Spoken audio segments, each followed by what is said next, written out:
देखिए, ये तो तथ्य है ही, लेकिन मैं यहाँ एक बात और कहना चाहूंगा आपसे कि ये मामला कोर्ट तक जाना ही नहीं चाहिए था। देखिए, किसी ने भी ये नहीं कहा कि आज की जो मुस्लिम जनसंख्या है, हमारे साथी हैं, कि इन्होंने मंदिर तोड़ा। ये तो उस बारे में उस समय कहा गया कि जो बर्बरता का काल था और उस समय मीर बाकी ने तोड़ा था इसको, और वो भी इस्लाम के धर्म के खिलाफ तोड़ा था कि जहां दूसरी जगह की उनके हिसाब से इबादत करने की जगह है, वहां पे जो है मस्जिद नहीं बननी चाहिए। तो बजाय इसके कि उस बर्बरता को ये आज अपने सिर पे ढोए हुए चलते हुए कि इस्लाम खतरे में आ गया, इस्लाम खतरे में आ गया, वो कहां से आ गया? तो ये तो कोर्ट तक जाने का मसला ही नहीं था। और दो बातें मैं और यहां आपको बताऊंगा।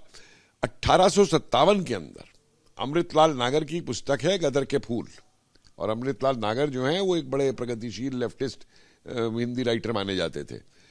उन्होंने पूरे उसमें साक्ष्य दिए कि 26 जून 1857 के दिन अयोध्या के अंदर अच्छन खान और पंडित राम प्रसाद, ये हनुमानगढ़ी के थे, वो वहां के मुस्लिम नेता थे, इन्होंने मिलकर फैसला किया था कि हम अंग्रेजों के खिलाफ लड़ रहे हैं, इसलिए हमको आपस में एक होकर रहना है और ये मंदिर का स्थान है, ये इन दो को दे दिया जाए।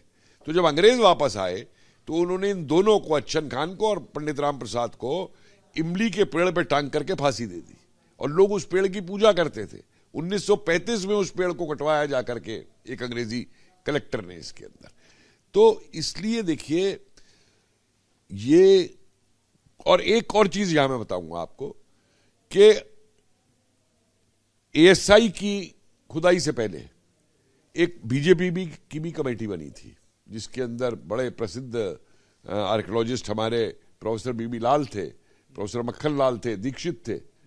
इन्होंने भी वहां पे जो सर्वेक्षण किया था और जो छोटा मोटा खुदाई का काम किया था, उसके अंदर भी जो है ये अवशेष प्राप्त हुए थे, और जो वहां पे ग्रेनाइट के पिलर्स पहले मिल चुके थे, वो सबसे बड़े साक्ष्य थे इस बात के।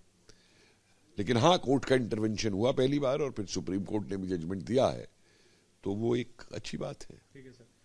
अयोध्या की लड़ाई पिछले करीब 500 सालों से जारी थी, लेकिन बीजेपी ने इस मुद्दे को पकड़ा और जो वादा किया वो निभा दिया। इस लिहाज से कहें तो बीते 500 सालों की लड़ाई में 1989 का पालनपुर अधिवेशन सबसे निर्णायक है। देखिए, निर्णायक तो निसंदेह है, क्योंकि ये धार्मिक एक सवाल था, लेकिन धार्मिक सवाल को जब इसका राजनीतिकरण किया गया तो किसी पॉलिटिकल पार्टी को भी इसके लिए सामने आना ही था, और बीजेपी उसके लिए सामने आई। अद्वानी जी ने रथ यात्रा भी निकाली, पूरा उस पे पूरा एक आंदोलन खड़ा हुआ, तो इसलिए उसकी महत्ता तो इतिहास के अंदर रहेगी पूरी, उसके अंदर लेकर।